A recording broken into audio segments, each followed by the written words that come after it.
What's going on, everybody? WILDMAN here. And on today's episode, I'm in an indoor gym with some air conditioning, and I'm going to be doing the back squats, and I'm going to be working up to a heavy 1 rep max without any equipment on. No knee sleeves, no belts, no wrist wraps, just to kind of see where I'm at. And of course, I'm training in giant set format as my buddy looks on, and I'm doing ring pull-ups because the rings were right there. So I kind of figured instead of doing it on a bar, maybe trying something different. And then I was also doing the assault bike in between these sets. And I was doing both of those movements, but I didn't want to film the assault bike every single time because it wasn't in frame. So I'm doing the assault bike as I go up and weight on the back squat, but I'm only going to show you the back squat progression and the ring pull-ups. And that's going to be the strength giant set for the day. Now I'm adding chains to the implements today, and each one of those chains is about 20 pounds in weight. But as you can see, most of that chain is wrapped around the bar, and there's very little that's actually being decompressed at the bottom of the lift. So if I had to guess, I would say maybe 10 pounds is being taken off at the very bottom of the lift, and most of that weight is going to be on the bar. And I'm using those chains for two reasons. Number one, I kind of find, especially when I'm not lifting without any equipment on, that doing the chains actually helps build my knee strength a lot better. So I don't like to wear knee sleeves when I'm doing chains because I like to make sure that I'm getting that knee strength in there. Since it's a lot easier at the bottom, it makes it much more easier to control rising to the top. And the second reason that I'm using those chains is because I really am trying to take it easy. I know I've been saying that the last couple of videos, and I've been doing a terrible job at it. So to ensure that I was going to take it easy this session, I decided that I wasn't going to wear any equipment because that limits how much weight I could put on. But then I could also use the chains as well. So I can hit the weight that I want to hit, but it'll be a little bit easier at the bottom. Now I saw a YouTube recently for one of my favorite fitness YouTubers, which is Alan Thrall. And Alan Thrall was testing his 1 rep max on a back squat without any equipment on. And then he threw equipment on his next back squat session, and magically he was able to do a lot better. I think without a belt, he did 365 pounds. And then with knee sleeves, a belt, and wrist wraps, he was able to do 425 pounds. So the question is begging to ask, does equipment actually improve your squat? And the answer is yes, obviously.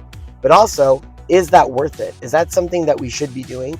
Or should we be training without any equipment on and trying to get strong without that stuff, in a sense being raw, like nothing on us, doesn't help us give us support? And the answer to that is it's a double-edged sword, because the equipment definitely keeps you safe and keeps it a safer lift, I would say, because you can still get injured wearing equipment. But with the knee compression and with the belt and with the wrist wraps so that the bar sits properly on there, I would think that it definitely gives you an advantage when lifting. It makes you a lot more stable, and that belt replaces your core and that compression replaces your knees. So essentially you're kind of like a human cyborg at that point because you're getting a lot of assistance. And the surprising thing is you could train with equipment on for a very long time, and when you take that equipment off and you kind of just test what it looks like without it on, you'll be surprised how actually a lot stronger you've gotten even though you were wearing equipment. It still works all the muscles that are needed.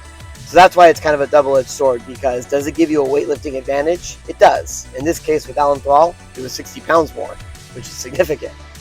But it also protects and keeps everything stable so that you are able to lift in a safer manner. So my advice would be wear equipment like 90% of the time. Maybe not on your smaller sets, but as you go up in weight, for sure. Then, I don't know, just for funsies, if you're trying to take it easy, just kind of see where your 1 rep max is without all that stuff on. But I'm telling you, you'll be surprised. You'll actually be a lot stronger than you think because you're still getting all those muscles worked with that equipment on. And if you're working out in giant set format like I am, then you're really going to get strong because we're working all those muscles in addition to building all that strength underneath all that equipment. And like I said earlier, the chains actually makes it a lot easier to lift with all that equipment on because it's a lot easier on all of your joints. So it definitely helps a lot to have those chains on. Now I'm coming up to my top set for a 3 rep max. So this is the weight that I wanted to hit today for 3 repetitions at least. You can see the gym's getting awfully crowded now. And again, the reason why I'm doing this is because I hit that heavy deadlift and that heavy log on my last video. So I knew I kind of had to start all over again. So not putting equipment on makes it a lot easier for me to do that. And I was really happy with how this moved. For being all natural and having a little bit of CMS fatigue, these 3 reps actually moved pretty good, with that third one getting a little bit of a hiccup. So I was supposed to end it there, but you know me, I like to kind of push things as I go along, and I could push it because I wasn't wearing a belt or knee sleeves. So now I'm kind of like, well, let's see what else I got in the tank, because we're in the gym and it's fun, and it's supposed to be fun. So my buddy was laughing at me there because he kept trying to get my video. And this is going to be 355 pounds total. And probably at the very bottom of this lift, it's probably like 345 pounds, to be honest. I think I'm only losing like 10 pounds at the very bottom. Most of that chain is on that bar. And this moved very fast and very efficiently. I probably could have gone up more weight, but I didn't want to push it. So finally, I'm taking my own advice. And I think the last time I tested my squat like this without any equipment on, it was 350 pounds on the bar with no equipment. And that moved super slow. So this is 355 pounds, 5 pounds a little bit more, with only 345 on the bottom. So I ended my strength giant set, and then I immediately decided just to do some assistance because I did a lot of volume reps already. So I'm just doing some barbell curls, and it's only like 100 pounds or something like that. I was doing 3 rounds of that, and I was also doing 3 rounds of these inner thigh pulls that I've been trying to do lately because I've finally worked out my hip impingement, but I just want to make sure that it doesn't come back. So these are great exercises to do to kind of bulletproof your hips. And I also was doing some lateral hip kickouts as well, because the band makes it a lot easier to kick out. It's more focused on the inner part with the band. Now I'm working on the outer of the antagonistic. For the accessory giant set, I was doing 3 rounds, and my biceps were on fire from all of the pull-ups and the curls. So now I'm doing stubborn curls with very lightweight. And I also did some machine hitchhikers, which you've seen me do a million times with the band. If there's a machine like this, it's also very helpful to do. And I also did flutter kicks to kind of end my legs and my abs. So that's the end of the workout and the end of this video. I really appreciate everybody stopping by, and don't forget to like and subscribe. I'll see you next time. Thanks.